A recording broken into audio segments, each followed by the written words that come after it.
Estamos de volta com o nosso Imóveis Grandes Ideias. Se você em sua casa tem alguma dúvida ou alguma sugestão, escreva para a gente. Esse e-mail que aparece aí em sua tela é o grandesideias@tvserraazul.com e a gente, na medida do possível, vai respondendo aí as suas dúvidas e atendendo as suas solicitações. Convidado de hoje, Carlos Augusto Ferreira, engenheiro civil, de segurança do trabalho e também gestor ambiental. Citei de novo essas suas 3 atividades para fazer uma pergunta crucial e importantíssima. Quantos profissionais mesmo, né, se for levado a sério o que deve ser feito, são necessários para concluir o projeto aí e começar uma obra? Bom, o ideal, né, numa obra residencial, que se tenha no mínimo um arquiteto e um engenheiro civil, né? É lógico que existe algumas necessidades que esses 2 profissionais vão norteando a pessoa, que no caso, por exemplo, de um levantamento plano altimétrico do terreno, para o arquiteto desenvolver um projeto realmente com as características do terreno, a sondagem, né? Sondagem é um negócio até muito sério. É engraçado, às vezes a gente vai desenvolver. Antigamente tinha um paradigma de que a pessoa ia procurar para desenvolver um projeto, procurava lá o arquiteto orientava: não, por que você não procura um engenheiro para fazer os demais projetos? Você vai ter uma economia. Ah, não, meu pedreiro faz, né? Eu tenho um pedreiro que faz tudo, vou gastar 2 vezes. Na realidade, isso é um erro muito grande. Primeiro, por quê? Porque esse profissional que não é habilitado não vai fornecer uma RT, uma atividade de responsabilidade técnica para ela, que vai assegurar ela amanhã de acionar judicialmente essa pessoa que construiu para ela, né, através dos critérios normativos. Segundo, essa pessoa não vai utilizar nenhum critério normativo. E terceiro, ela vai gastar muito mais, é uma economia burra, né? Porque ela vai gastar muito mais do que porque aquela barra de aço que seria para fazer uma viga, né? Que seria uma bitola, vai ser 3 vezes mais. Porque o pedreiro também vai querer garantir o sossego dele. É lógico. Então, quer dizer, vai ficar muito mais caro, né? E procurar por ele depois, dentro da parte arquitetônica, tem a parte de decoração, tem a parte de design de interiores, tem a parte de paisagismo, né? E na parte civil tem esse engenheiro que ele pode desenvolver esses projetos, ou procurar até um engenheiro elétrico para desenvolver a parte elétrica, se for mais complexa, hidráulica, né? E assim por diante. No caso de indústria e comércio, o negócio ainda fica um pouco mais complexo. Por quê? Que além desses profissionais, nós vamos ter que lançar a mão aí do engenheiro de segurança do trabalho para desenvolver um projeto de sistema de combate a incêndio, alguém ligado à área ambiental, um engenheiro que tem os conhecimentos das instruções normativas da CETESB para desenvolver as licenças, que é prévia, a licença de funcionamento de operação da CETESB, e mesmo um comércio aí que precisa de uma área de vigilância sanitária, ligada à saúde, alimentação, né? Mas para que tudo isso comece a acontecer, né, é necessário ter lá o terreno. Tá? Nós conversávamos ainda nesse primeiro intervalo e o Carlos dizia a gente que o nosso programa tem sido de uma importância muito relevante, né, aos telespectadores e aos usuários de uma forma geral, até por passar essas ideias, né? Falávamos aí sobre comprar gato por lebre. O sujeito compra um terreno barato e acha que fez um bom negócio. Na sua empresa, o Carlos é estabelecido em São João da Boa Vista, no ramo de engenharia, evidentemente, e existem esses problemas, né, Carlos? Daí, quando vocês são contatados para visitar e para opinar sobre uma eventual obra, a casa caiu. Sem dúvida. Como é que é essa história? Sem dúvida. A gente tem muitos casos aí, inclusive porque a gente faz muita obra aí pública em outros municípios, né? Inclusive até obra de empresas, de instituições públicas, que a hora que vai adquirir um determinado terreno, a hora que vai verificar lá, né, mais a fundo, vai ver que existe um leito de rio passando no fundo, ou existe ali um olho d'água, uma nascente dentro do próprio terreno. Isso tudo pela resolução extremamente exigente que a gente tem hoje, tem alguns recursos necessários que tem que existir. Então, às vezes a pessoa compra uma determinada área e acha que fez um grande negócio. Errado, exatamente. Uma área barata, é o que a gente sempre fala, cuidado, né, qualquer barato, porque às vezes você vai ver o teu potencial construtivo é muito baixo, né? O solo, às vezes também, determinado tipo de solo, você vai fazer uma fundação aí, tem que ser uma fundação indireta, tubulão, estaca, o custo vai ficando lá em cima. Então, o profissional, ele tem que ser procurado até no momento da aquisição de um bom terreno, para que se desenvolva um projeto com tranquilidade e que se reduza os custos deles finais, até mesmo uma indústria, um comércio, muitas pessoas aí vão procurar nosso escritório para regularizar um determinado prédio depois de adquirido. Aí a gente vai ver as condições do prédio estão totalmente favoráveis em relação aos decretos do bombeiro, aos decretos da CETESB. Aí o que vai acontecer? Vigilância sanitária. O custo que ele achou que ia ser barato vai se tornar muito caro. E depois do negócio concretizado... É difícil, né?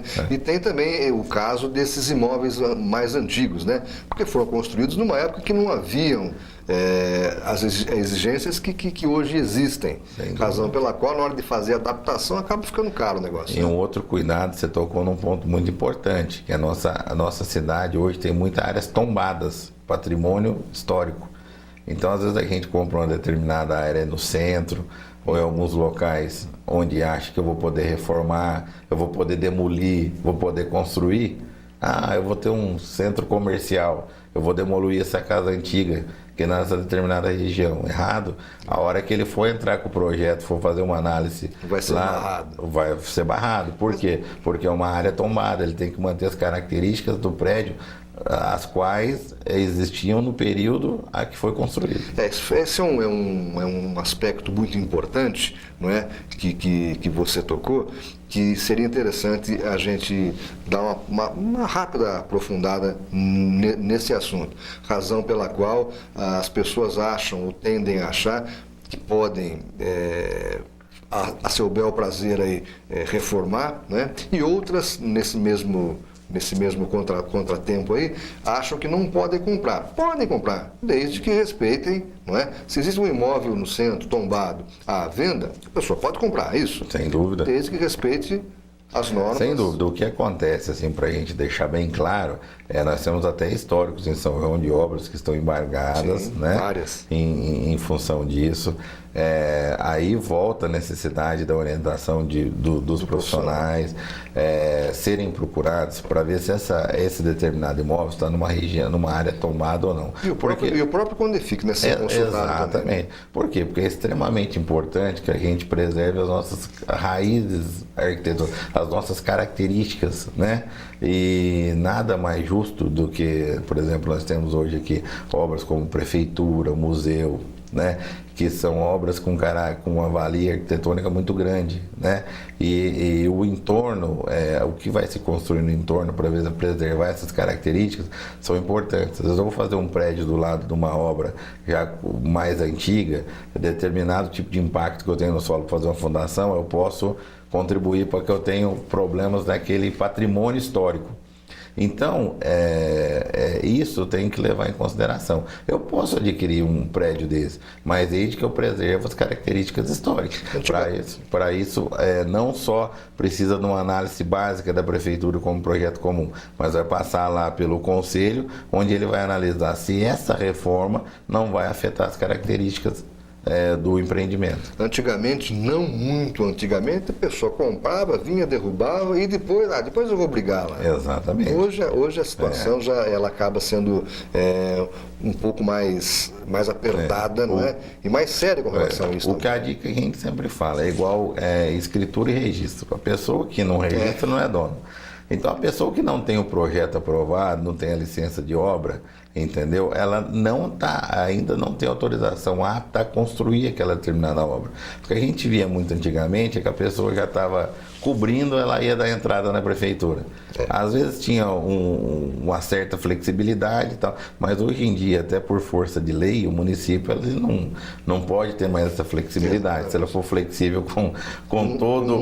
Exatamente. E essas leis, né?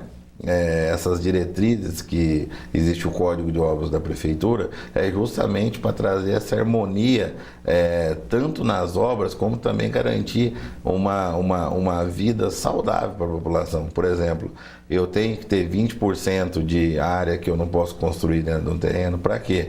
Justamente para preservar a parte ambiental, o paisagismo, né? A área de abertura, iluminação mínima, todas as características que eu preciso ter para que a pessoa viva confortável, mas não só ela, garantir também a confortabilidade dos meus vizinhos, da minha vizinhança. E então, viver em harmonia com as outras pessoas e com o meio ambiente. Às vezes eu estou fazendo um projeto sem procurar uma empresa, um profissional capacitado, eu estou fazendo um projeto que ele satisfaça as minhas características. Só que eu preciso ver se isso satisfaça também as características do meu entorno, do meu vizinho, do meu futuro vizinho, do meu condomínio, do meu... Por isso que se fala muito em áreas preservadas, né? Exatamente, a área de preservação permanente. Exatamente. Ô Carlos, antes de partirmos para o próximo bloco, São João é viável em termos de mercado imobiliário? Sem dúvida nenhuma, né? Eu acho que isso aí fica notório. Eu acho que na nossa região aí, inclusive eu tenho amigos profissionais que formaram comigo aí do Paraná, de Minas Gerais, que vem para cá às vezes fazer projeto em parceria com a gente, eles se mostram bastante indignados de ver a característica arquitetônica que a cidade tem de ótimos arquitetos, de ótimos profissionais, né, de condomínios aí de altíssimo luxo, vamos dizer, não há uma repetitividade no traço arquitetônico, existe uma variabilidade, inclusive o uso de estruturas mistas, aço com concreto armado. Hoje em dia a gente tem residências aí até com painel isotérmico. Quer dizer, a variabilidade e a criatividade dos arquitetos que a gente encontra no nosso município. E outra é a quantidade de obra que se faz no município em termos de reforma, de obras novas, né? Tanto é que a gente vê esse boom industrial aí que a gente teve aí, do distrito industrial, né? Que em 10 anos aí nós temos só a nossa empresa lá construiu mais de 21. Mais de 21 A gente empresas. fala sobre isso no próximo bloco. Você aí em sua casa, escreva pra gente grandesideias@tvserraazul.com e, na medida do possível, nós atendemos aí a sua solicitação, a sua sugestão. Intervalo, voltamos daqui a pouquinho.